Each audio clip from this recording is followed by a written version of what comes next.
जय हो ग्यारस माता की जय हो। मैं आपरे सामने देव उठनी एकादशी महारानी की कथा कह रही हूँ। आपने अच्छे लगे तो लाइक और सब्सक्राइब जरूर कर जो।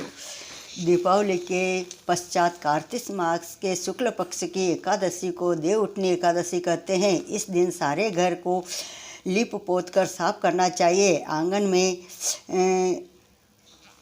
आंगन में खड़िया मिट्टी और गेरू से रंगोली काटनी चाहिए। आंगन के बीचों बीच या फिर एक ओखली में गेरू से चित्र बनाकर पूड़ी पकवान मिष्ठान बेर सिंगाड़े ऋतुफल और गन्ना उस स्थान पर रखकर एक परात अथवा डलिया से ढक दिया जाता है तथा एक दीपक भी जला दिया जाता है। रात्रि में परिवार के सभी सदस्य देवताओं की भगवान विष्णु सहित पूजा और भजन कीर्तन करते हैं। इसके साथ ही घड़ियाल बजाकर या थाली बजाकर इस प्रकार कहे, उठो देवो उठो, बैठो देवो, आंगुरिया चटकाओ देवो। कुछ धार्मिक व्यक्ति देव उत्थान के दिन तुलसी और सालिग्राम के विवाह का आयोजन भी करते हैं। तुलसी जी के वृक्ष और सालिग्राम की यह शादी पूरे धूमधाम से उसी प्रकार की जाती है जिस प्रकार सामान्य कन्या का विवाह। जिन दंपतियों के कन्या नहीं है वे तुलसी का विवाह करके कन्यादान का पुण्य प्राप्त करें, यह शास्त्रों की आज्ञा है। नारद जी ने जगत पिता ब्रह्मा जी से पूछा, हे पिता महान, कार्तिक मास के शुक्ल पक्ष की एकादशी को भगवान विष्णु 4 मास के शयन के पश्चात उठते हैं। इस एकादशी का क्या नाम, व्रत विधान तथा महत्व है, कृपा करके विस्तार पूर्वक बतलाइए। ब्रह्मा जी बोले, हे देवर्षि नारद, इस एकादशी का नाम प्रबोधिनी एकादशी है। सभी पापों को हरने और पुण्य एवं मुक्तिदायिनी इस प्रबोधिनी एकादशी की महिमा अनंत है। पृथ्वी पर गंगा की प्रभुता और समुद्रों तथा तीर्थों का प्रभाव तभी तक रहता है जब तक कार्तिक की विष्णु प्रबोधिनी एकादशी तिथि नहीं आती। मनुष्य को जो फल 1000 अश्वमेध और 100 राज सूर्य यज्ञों से मिलता है वही प्रबोधिनी एकादशी के व्रत से मिलता है। नारद जी कहने लगे, एक समय भोजन करके रात्रि को भोजन करने तथा पूरे उपवास करने से क्या क्या फल मिलता है सो मुझको समझाइए। ब्रह्मा जी बोले, हे पुत्र नारद, एक बार भोजन करने से 1 जन्म और रात्रि को भोजन करने से 2 जन्मों तथा पूरे दिन उपवास करने से 7 जन्मों के पाप नष्ट हो जाते हैं। जो वस्तु न मिल सके और दिखाई न दे सके वह भी हरि प्रबोधिनी एकादशी के व्रत करने से प्राप्त हो जाती हैं। सुमेरु और मंद्राचल के समान भारी पाप तथा अनेकोनेक पूर्व जन्मों में किए गए संपूर्ण पाप भी इस व्रत के क्षण भर में नष्ट हो जाते हैं। विधि पूर्वक थोड़ा सा पुण्य कर्म भी बहुत फल देता है, परंतु विधि रहित चाहे अधिक किया जाए तो भी उसका फल कुछ नहीं मिलता। संध्या न करने वाले नास्तिक, वेद निर्दक, धर्मशास्त्रों को दूषित करने वाले, पाप कर्मों से रत धोखा देने वाले, ये सब चांडाल्य के समान है। जो विधवा अथवा साध्वी ब्राह्मणी का भोग करता है उसका कुल नष्ट हो जाता है, पर स्त्रीगामी के संतान नहीं होती और उसके पूर्व जन्म के संचित श्रेष्ठ कर्म भी नष्ट हो जाते हैं। जो गुरु और ब्राह्मणों से अहंकार व्यक्त बात करता है वह भी धन और संतान से हीन होता है। भ्रष्टाचार करने वाले, चांडाल्य से भोग करने वाले, दुष्ट और नीच पुरुष की सेवा या संगति से प्राप्त हुए समस्त पाप भी हरि प्रबोधिनी एकादशी के व्रत से नष्ट हो जाते हैं। हे नारद, जो मनुष्य अपने मन में हरि प्रबोधिनी एकादशी व्रत करने का संकल्प मात्र करते हैं उनके 100 जन्मों के पाप नष्ट हो जाते हैं, और जो रात्रि जागरण करते हैं उनकी आने वाली 10,000 पीढ़ियाँ स्वर्ग में जाती हैं। वे नरक के दुखों से छुटकर प्रसन्नता के साथ विष्णु लोक को जाते हैं। ब्रह्मा इत्यादि जैसे पाप भी इस व्रत के प्रभाव से नष्ट हो जाते हैं। जो फल समस्त तीर्थों में स्नान करने से प्राप्त होता है वही पुण्य इस एकादशी की रात्रि के जागरण करने से प्राप्त हो जाता है। उसी मनुष्य को जीवन सफल है जिसने इस एकादशी का व्रत किया है। ब्रह्मा जी ने आगे कहा, इस संसार में जितने भी तीर्थ हैं उन सबके स्नान दान आदि का फल इस व्रत से मिलता है। अंत और सब कर्मों को त्याग कर भगवान के प्रसन्नार्थ कार्तिक मास के शुक्ल पक्ष की हरिबोधनी एकादशी का व्रत सभी को करना चाहिए।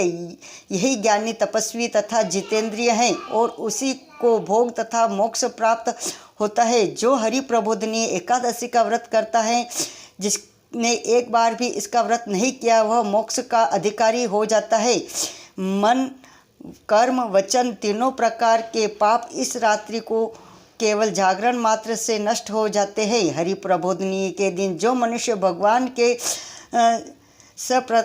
प्रस्थान, स्नान, दान, यज्ञादि करते हैं, वे अक्षय पुण्य को प्राप्त हो जाते हैं। इस एकादशी का व्रत करने मात्र से मनुष्य के बचपन, यौवन और वृद्धावस्था में किए हुए संपूर्ण पाप नष्ट हो जाते हैं। इस रात्रि में जागरण करने का फल चंद्र ग्रहण अथवा सूर्य ग्रहण के समय पुष्कर में स्नान करने से 1000 गुना अधिक हो है। जो मनुष्य प्रबोधनी एकादशी का व्रत नहीं करते हैं, उनके सब पुण्य व्यर्थ है। अतः हे नारद, तुमको भी विधिपूर्वक यत्न के साथ इस व्रत को अवश्य करना चाहिए। कार्तिक के पूरे मास में धर्मपरायण होकर जो व्यक्ति अन्न नहीं खाते, उन्हें चंद्रायण व्रत का फल मिलता है। हे देवर्षि नारद, अब मैं तुमसे एक अत्यंत गूढ़ रहस्य की बात करता हूँ। कार्तिक मास में भगवान दानादि से उतने प्रसन्न नहीं होते जितने श्रद्धापूर्वक शास्त्रों की कथा सुनने से होते हैं। कार्तिक मास में जो भगवान विष्णु की कथा का एक या आधा श्लोक भी पढ़ते, सुनते या सुनाते हैं, उनको 100 गायों के दान का फल मिलता है। अतः अन्य सब कर्मों को छोड़कर कार्तिक मास में मेरे सन्मुख बैठकर मेरी कथा अवश्य पढ़नी या सुननी चाहिए। इस मास में शास्त्रों की कथा कहने और सुनने से 10,000 यज्ञों का फल मिलता है और साथ ही सब पाप भी नष्ट हो जाते हैं। जो नियम पूर्वक हरि कथा सुनते हैं, वे 1000 गोदान का फल पाते हैं। जो मनुष्य भगवान की कथा सुनने के पश्चात वाचक को अपनी सामर्थ्यानुसार दक्षिणा देते हैं, उनको सनातन लोक मिलता है। ब्रह्मा जी के ये वचन सुनकर नारद जी ने कहा, हे भगवान, हरि प्रबोधनी एकादशी के व्रत की विधि तथा महत्तम विस्तार पूर्वक समझा कर कहिए। ब्रह्मा जी कहने लगे, ब्रह्म मुहूर्त में 2 घड़ी रात्रि शेष रहते उठकर शौच आदि से निवृत्त होकर दंत धावन आदि करके नदी, तालाब, कुआं, बावड़ी या घर में जैसा भी संभव हो स्नान आदि करे। फिर भगवान की पूजा करके कथा सुने और व्रत का नियम ग्रहण करे। भगवान के नियम करे, हे प्रभु, आज निराहार रहकर व्रत करूँगा, दूसरे दिन द्वादशी को भोजन करूँगा, अतएव आप मेरी रक्षा कीजिए। तत्पश्चात भक्ति भाव से व्रत करे तथा रात्रि को भगवान के आगे जागरण, नृत्य, गीतादि करने चाहिए। प्रबोधनी एकादशी को कृपणालतः त्याग कर पुष्पों, फलों, अगर, धूप, दीप, नैवेद्य आदि से भगवान का पूजन करना चाहिए। शंख में जल भरकर भगवान को अर्घ्य दे वे, इसका समस्त तीर्थों से करोड़ों गुना फल होता है। जो मनुष्य अगस्त के फूल से भगवान का पूजन करते हैं, उनके आगे इंद्र भी हाथ जोड़ता है। कार्तिक मास में बिलपत्र से भगवान का पूजन करने से मुक्ति प्राप्त होती है। कार्तिक मास में तुलसी से भगवान का पूजन करने वालों के 10,000 जन्मों के पाप नष्ट हो जाते हैं। तुलसी का दर्शन, स्पर्श, नमस्कार, स्तुति, रोपण, जल से सिंचत और प्रतिदिन पूजा तथा आरती करने व कथा सुनने वाले करोड़ों युग तक विष्णु लोक में निवास करते हैं। जो तुलसी का पौधा लगाते हैं, उनके कुटुंब में उत्पन्न होने वाले प्रलय काल तक विष्णु लोक में निवास करते हैं। हे मुनि, रोपी हुई तुलसी जितनी जड़ों का विस्तार करती है, उतने ही 1000 युग पर्यंत तुलसी रोपण करने वाले से सुकृत्य का विस्तार होता है। जिस मनुष्य को रोपण हुई तुलसी की जितनी शाखा प्रशाखा बीज और फल पृथ्वी में बढ़ते हैं, उनके उतने ही कुल 2000 कल्प तक विष्णु लोक में निवास करते हैं।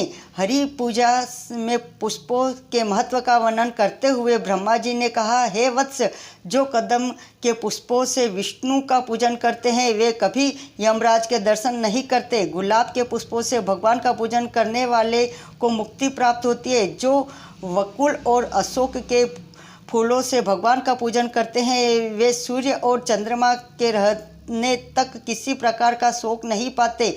जो मनुष्य सफ़ेद या लाल कनेर के फूलों से भगवान का पूजन करते हैं उन पर भगवान अत्यंत प्रसन्न होते हैं। वे करोड़ों गौओं के दान का फल पाते हैं। जो दूब के अंकुरों से भगवान की पूजा करते हैं उन्हें 100 गुना फल प्राप्त होता है। जो समी के पत्र से अथवा चंपा के फूलों से भगवान का पूजन करते हैं वे मनुष्य फिर संसार में नहीं आते। जो मनुष्य केतकी पुष्प भगवान पर चढ़ाते हैं उनके करोड़ों जन्म के पाप नष्ट हो जाते हैं। पीले और लाल वर्ण के कमल पुष्पों से भगवान का पूजन करने वाले श्वेत द्वीप में निवास पाते हैं।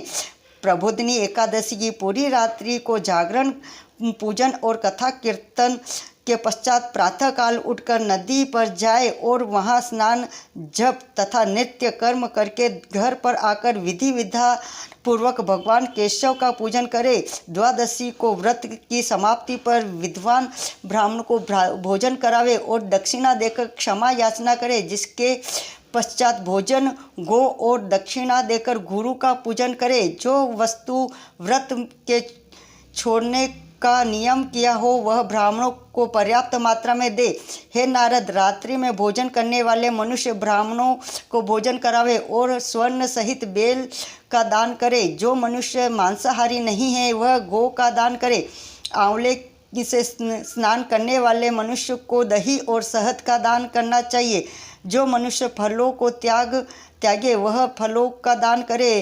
तेल तथा घृत छोड़ने पर दूध और अन्न छोड़ने पर चावल का दान दिया जाता है। जो भूमि शयन का व्रत लेते हैं उनको शया तथा तुलसी सब सामग्री सहित देनी चाहिए। पत्ते पर भोजन करने वाले को स्वर्ण का पत्ता घृत के सहित देना चाहिए।